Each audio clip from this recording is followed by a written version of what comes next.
This is Franklin Rye, and let's start with something different and hold the news and political commentary and the pouring alcohol sounds until later in this episode.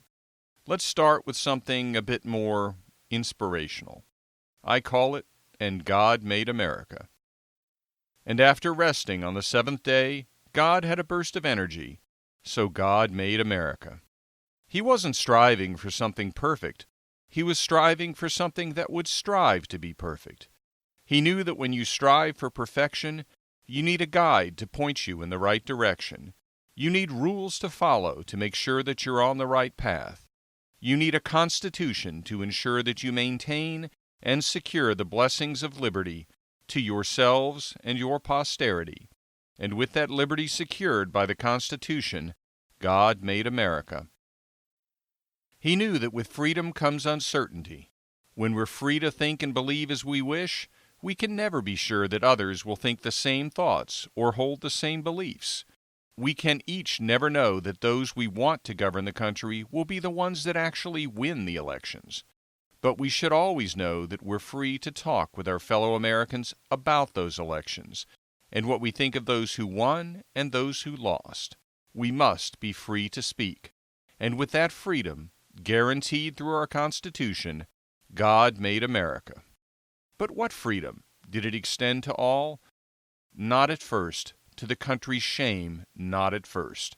For nearly 100 years from its first call to freedom from the tyranny of the king, freedom did not extend to all, for human bondage stained America. So did God make America? Yes, God made America, but perfection was not given, it was sought. And the first step towards perfection was to extend freedom to all. And the price was heavy. From Vicksburg to Shiloh to Chickamauga to Atlanta to the sea, the price was heavy. But the reward was freedom, and God made America. Not just free, but far, stretching from sea to sea and even beyond, with settlers far and wide, great cities at all compass points, great plains with wheat from north to south, and a corn belt stretching east to west. God made America. And America has grown, oh, how it has grown. And much of that growth has been fueled by fuel itself, with the oil and gas providing much of the wealth. Texas? Sure, but others as well. Oklahoma, the Dakotas, Pennsylvania, and more. More oil and gas than the tanks could store. Yes, God made America. With wealth, so much wealth, there's so much to protect. Our people, our freedoms, our wealth under threat. Soldiers, our warriors, our protectors, we needed them then and we need them now. And they protect America, not just within its borders, but far beyond. And our friends have enjoyed that protection too. We fought by their sides at Belleau Wood and Anzio and Normandy and the French countryside. Our soldiers have protected the world from the greatest threats to freedom. Europe is free, and God made America. All of America, not just the coast, but all of America. Every farm in Ohio is covered with corn above my head. Every reservoir in Tennessee filled with bass I'd love to catch. All linked by the spider's web on which we can traverse, a free people from state to state to state. And whether hugging every corner on the tail of the dragon out of Deal's Gap in Carolina, or just those two corners when you cross the alley among the gators in Florida to the south, you are reminded with each mile that God made America. When you coast down from Haleakala, in low gear of course, and when you climb to Tuolumne in the heights of Yosemite, or to Bryce, or to Zion, or to Grand Canyon out west, you are reminded, oh, how you're reminded, that God made America. Paddle a canoe down Holmes Creek in the Florida Panhandle. Try, just try to step into a Waffle House in Lexington, Kentucky without getting a friendly hello. Take a bite of barbecue brisket in Texas. Slip on your waders and on a misty morning take that first step into the crisp waters of the Caney Fork in Tennessee, and you will be instantly reminded that God made America. Perfect? Not yet. But we're on our way because we're trying.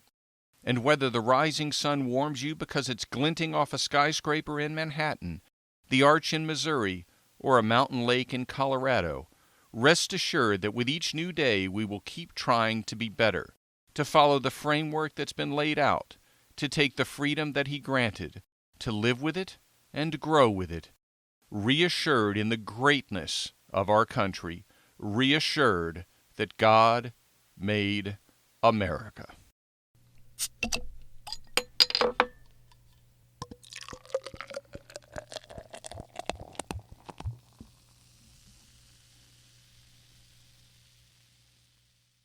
This is Franklin Rye, and welcome back to Political Spirits. We still stand for the proposition that the left and the right should have a few drinks and talk. Compromise is not a requirement. If those discussions result in us changing or even abandoning our positions, that's fine. If they don't, that's fine too. We just need to talk to each other.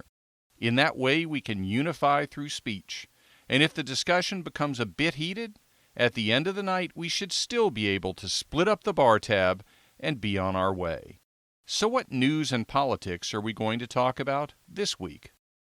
Let's talk for a moment about the system of justice in America. We just saw something happen which should cause anyone, whether on the left or on the right, to think there's something seriously wrong with our system of justice, at least in Chicago, but maybe elsewhere too.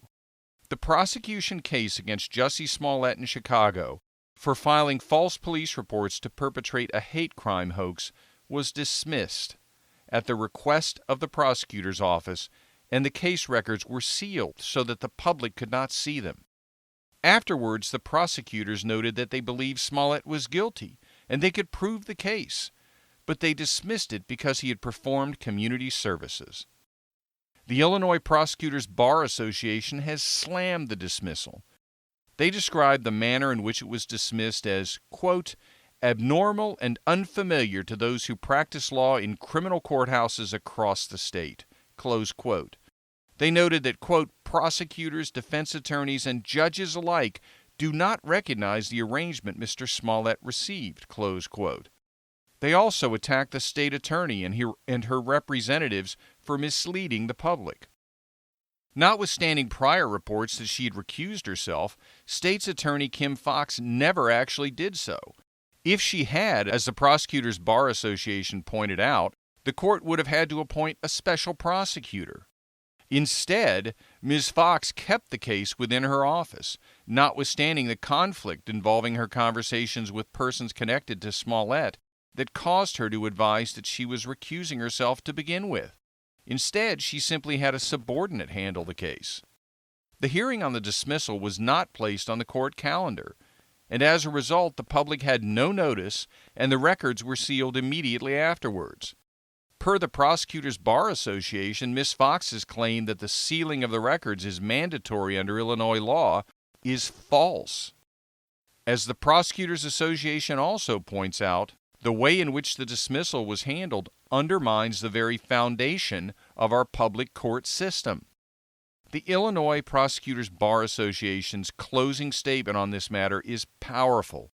Quote, prosecutors must be held to the highest standards of legal ethics in the pursuit of justice. The actions of the Cook County State's Attorney have fallen woefully short of this expectation. Through the repeated misleading and deceptive statements to the public on Illinois law and circumstances surrounding the Smollett dismissal, the state's attorney has failed in her most fundamental ethical obligations to the public. The IPBA condemns those actions. Close quote. Go to ipba.org for the full statement. The conduct of Ms. Foxx and her office in the Smollett matter is a disgrace. The contention that a typical member of the general public would have received the same treatment is a joke, and frankly, I think everybody realizes it. So I want to focus for a moment on an interesting angle about this dismissal. The dismissal was purportedly based on community service work which Mr. Smollett had performed. So what was the work? Apparently, according to the New York Times article by Sopan Deb dated May 27, 2019, entitled Jussie Smollett's Community Service in Spotlight After Case Dropped, the last community service he performed was for the Jesse Jackson organization Rainbow Push Coalition. He gave advice to students regarding production and social media outreach techniques for weekly television broadcasts. He also visited the student bookstore where he encouraged visitors to buy clothing promoting the Push organization. The angle I want to talk about is whether the type of community service which Jussie Smollett was apparently allowed to use in support of the dismissal would be available to those on the right side of the political fence. I'm not talking about whether a conservative member of the public would receive such a sweetheart deal in Chicago, although I do have a very firm opinion about the answer to that question. What I'm talking about is the question of whether the organization for which the community services were performed is on the left or right side of the political fence. I don't think anyone would dispute that the Rainbow Push Coalition is an organization on the left side of the political fence. On its website, rainbowpush.org, it even describes its organization and mission as, quote, progressive, close quote. So assuming for a moment that a conservative person could possibly get this deal in Chicago, what if the community service that he had performed was speaking at an organization whose purpose was to discourage members of the black community from having an abortion? What if it was speaking to an organizer that encourages members of the black community to consider all of their political options rather than automatically supporting Democrat candidates? What if it was assisting the National Rifle Association in providing gun safety training or public appearances at youth group meetings organized by the NRA to speak about gun safety? Assuming for a moment that a conservative would ever have been offered that deal, do you think for even an instant that the community service work for conservative organizations that I just described would have been accepted as support for the dismissal? I don't, not even for an instant. And that raises more questions about the propriety of these arrangements. What these arrangements allow a prosecutor's office to do is to gather political favors for dismissing criminal charges, not just through the goodwill of the wealthy, powerful, or well-connected defendants who get a sweetheart deal, as well as his friends, but also through the goodwill of the politically connected organizations which benefit from the community service. This stinks to high heaven. It delivers the message there is a different justice system for the well-connected and for ordinary citizens, not just because the well-connected can afford a better attorney, but rather because the government employee prosecutors who are supposed to be the guardians of our system of justice are able to use it as a personal slush fund of goodwill and political favors.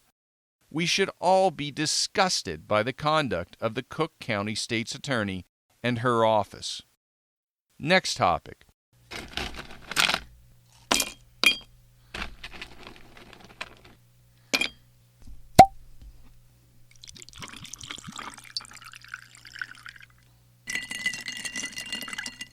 Captain Autocracy. I'm not sure how many of you watch superhero movies. I admit there have been so many of them that I'm getting a bit tired of watching them. But I admit that when they're well done, they can be really good. And frankly, my favorite superhero movie of all time is Captain America: Winter Soldier. So I was doubly frustrated when I saw a statement recently from Chris Evans, the actor who plays Captain America. He said that if it turns out that Tom Brady really does support Donald Trump, he might have to cut ties with Brady. He might be unwilling to play Brady in a biopic if given the opportunity. Now, I've talked in multiple episodes about how we need to accept that our fellow Americans won't necessarily have the same political opinions as we do, that the proper response to losing an election is to prepare to win the next election, and that shouldn't involve abandoning all of your friends who disagree with your political choices in the interim. So I sent a tweet to @ChrisEvans on Twitter which said, quote, "Disappointed to hear you would cut ties with Brady just because you don't like the president he supports. I have friends who support candidates I can't stand. They're still my friends, as it should be in America. Perhaps you should audition for Captain Monarchy or Captain Autocracy." Close quote. Do I expect him to read it? No. If he does, do I expect him to respond? Not a chance. The problem is the sentiment he's expressing is far too common, not just in Hollywood, but across the country on the left. I don't think this used to be as common in the past. Sure, the distinction between the view of conservatives that those on the left are wrong and the view of the left that conservatives are bad people has existed for quite some time. But with the election of President Trump, that dichotomy has become more pronounced. There are also even those on the right who don't want to associate with those on the left. although that attitude is much more common among those on the left towards the right. And it's destroying America. It's destroying our relationships. And if you just think about it for a moment, you have to realize that it's the wrong way to think of things. You can't live in a democracy, or in our case, a constitutional republic, and think your candidate is going to win every time. The whole point of such a system of government is for the people to have a choice, and their choices won't always be the same. But there's something even more troubling going on here. In some cases, it's deliberate. In others, the people who express the point of view don't even realize the underlying goal. But there are advocates on the left who do. The goal is to raise the price of being a Trump supporter. When you think about the support you need to win the presidential election, you think of marketing experts and outreach to wealthy donors and grassroots organizers for rallies and phone calls and door-to-door pamphleting. But Democrats have something more. As we've talked about, they have the bulk of the mainstream news media. They have academia in the form of thousands of liberal college professors and college administrators. But they also have liberal public figures and upper management of businesses that are either liberal or scared of the impact of opposition by the liberal outrage mob. What these college professors and college administrators and public figures and business upper management represent is the potential to impose a price on people for supporting Donald Trump. It can cost them jobs, it can cost them power, and it can even cost them personal relationships. It forces everyone who actually supports Donald Trump to ask themselves whether they really want to publicly acknowledge that they do so. Think about how it's supposed to be here in America and how it is that we set ourselves apart from countries that don't have freedom. The way it's supposed to be is you get to vote for who you want to vote for, and you get to say who you want to vote for if you wish. Now, there's nothing prohibiting your friends from saying that they find it outrageous that you would vote for Donald Trump, or Bernie Sanders, or Beto O'Rourke for that matter, and to then refuse to have anything to do with you. But should they? Of course not. When you have to ask yourself whether you can risk acknowledging in college or in the workplace that you support a particular candidate, something is fundamentally wrong. In America, we talk about our freedom. We expect that we can publicly say who we support for president. If you did that in one of the old Eastern European communist countries, and you said you supported someone other than the approved communist candidate, you risked going to jail. And the same would hold true in any dictatorship.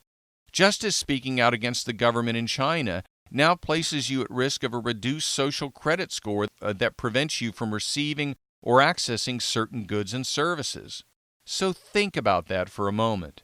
Every time we refuse to socialize with a friend because we disagree with the political candidate they support, every time management of a company takes adverse action against someone because of the political candidate they support, every time Hollywood bigwigs don't offer a part to someone because of the political candidate they support, we are taking a free society and turning it into something that mimics aspects of the social and ideological imprisonment in monarchies, communist regimes, and dictatorships. We must stop it. America must be and must remain the land of the free. And Political Spirits remains free as well. I look forward to speaking freely with you next week when I release the next episode. Until then, be sure to tell your friends about Political Spirits and follow me on Twitter at Franklin Rye. This is Franklin Rye. Thank you for listening.